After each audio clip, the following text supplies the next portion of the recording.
We'd like to discuss with you basically some of these concepts that you see in the collected dictionary.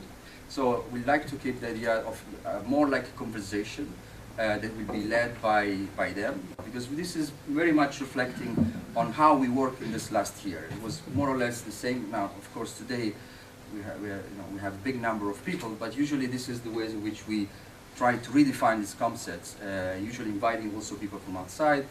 In fact, the whole program was also involving some of the people that that actually also today present.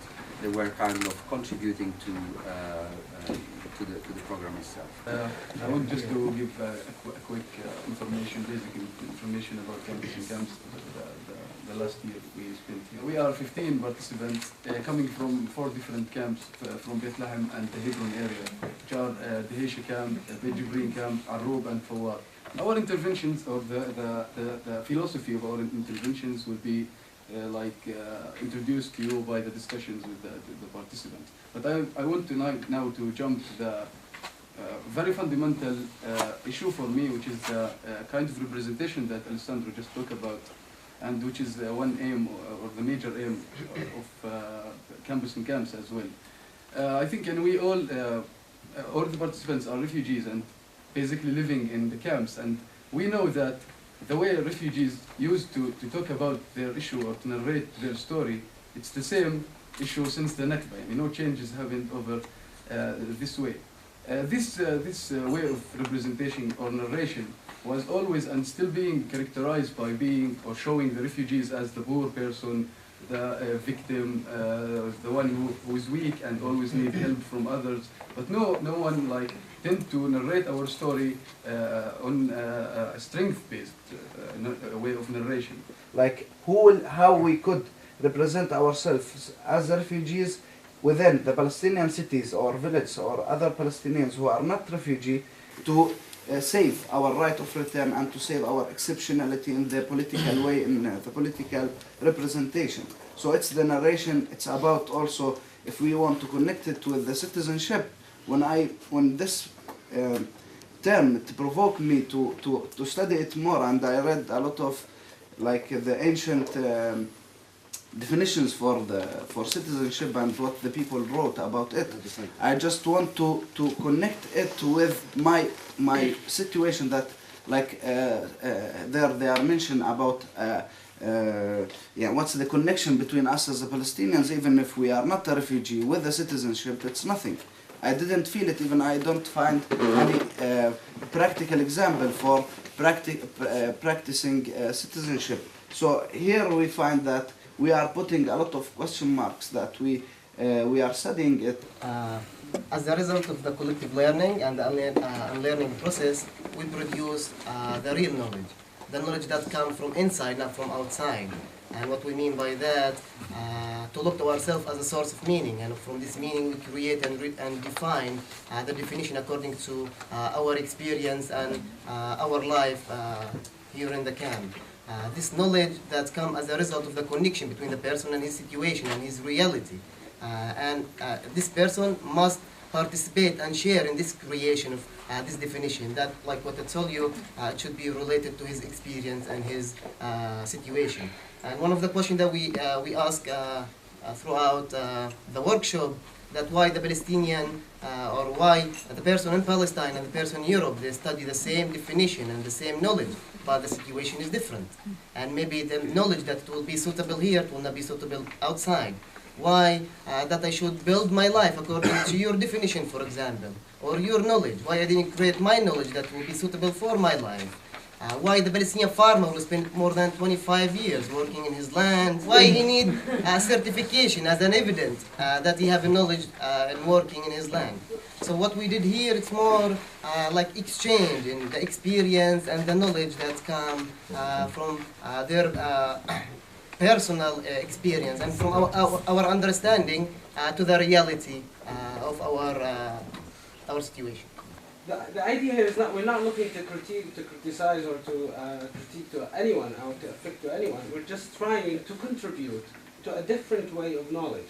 That it's not only one way, the academic knowledge, that could be taken. And always there isn't only one way for anything. There are different ways. And we're trying to contribute to another one, to a different way that could approach. We're challenging the medium, the way it is provided to people, or the way we look at it in the university, in the schools, our parents even, how they provide it to us, that it's trustful, that this is the only answer and this is the only way that you can use it. And the medium here is what we're trying to find a difference, that my contribution makes a difference, that co-authoring with this information will support. I would go to the Palestinian schools. Now when I started here from the 5th grade, because I was living in Saudi Arabia. I started with the 5th grade until the 12th grade. And all I was taking that, this is how you do, and we know how the education goes on here and how it's like the teachers are dealing with you. I would remember one thing, that when we were taking a history class and we had the term of traditions. And my question was to the teacher, what is the meaning of traditions? He was like, what do you mean? What do you want? I said, where the word came from. He said, what do you want? And he kicked me out of the class. As in, I making fun of him. But I was trying to find how people put these letters together and made this word. What made them make this? But because his book saying that you have to give them that the tradition is this, the thobe and the chibir and the horse and stuff, that's it. After that, it's not your job, it's done. Which is categorizing and specializing. When we think about knowledge in history, if you want to talk about it, it was the theory and the experiment and error. Today it's only the theory and you cannot experiment. It's a theory, you have to take it. You have to write it in the exam, you have to know it this way. Before I come to campus in camp, before maybe 1 year, when I want to redefine something, I go to the books and go to internet and just copy the term, the word. I hope not from Wikipedia.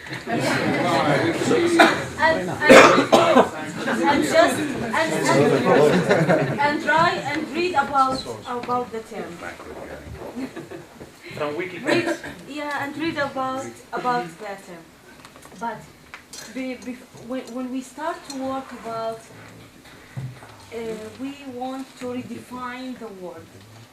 Redefine these terms according to the personal stories and personal experience with these terms, not looking to the standardized definitions and the global definition that should fit on the whole world. 7 billion people, they have only one definition of sustainability. How would that work? I think at the end of the day, all the world have humans, and there is hundreds or thousands of common issues between and also definitions between people all over the world. But we can't just undermine that we might have some definitions that it's very direct, touches our lives, that it doesn't fit here. So we have to reconsider how we deal with it, and I just want to clarify a point.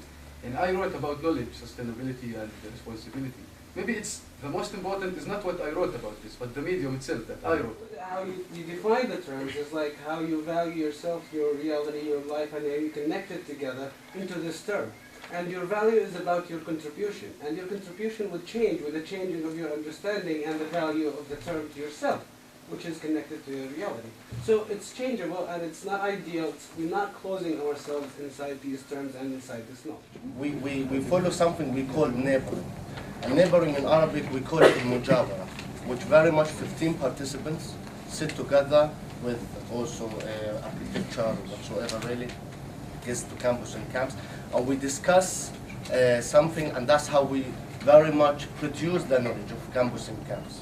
That's very much what the systematic way of learning we use in campus and camps. And that's also what we call always that the medium is the message. As the person himself, every person is very rich of personal experience, every person is very rich with knowledge, and therefore that's the system we follow. As my colleague said, the unlearning process is one of the most significant features of campus in camps. Here I have an experience that comes from my practical life. We decided that we, the women of the camps, we want to occupy the place from these guys or occupiers. We did an action there, and it was like the first initiative in the camp that gathers, I don't know, it was 100 women or يمكن أكثر. Okay, so we were gathering there, cooking maftool and doing whatever we do. Some of us were singing folklore songs, Ya Zari'in al-Simsim, and these songs that we love. So I think that if we want to change ourselves, we don't need to say that this is a limit, this is a constraint. We have to just make it, and if we fear that anything will happen, we have to be courageous enough to challenge whatever will happen to us. Since Nida and Ayat was making a revolution in the camp, under the initiative Women Create Life, we think that in this action we make a great thing. We have a stereotype about women that they are stressed, they can't go and share exactly in a common place, exactly in our camp. So we try to make something for women. So women in Fawar camp will change, will be strong enough and have the plaza for them, not for men. Something funny happened to us while preparing for the event. They called us that they will be talking about you in the mosque as if we are a scandal happening in the camp. So we said, okay, let's then talk, we will be famous. Is there any talk in the mosque? No.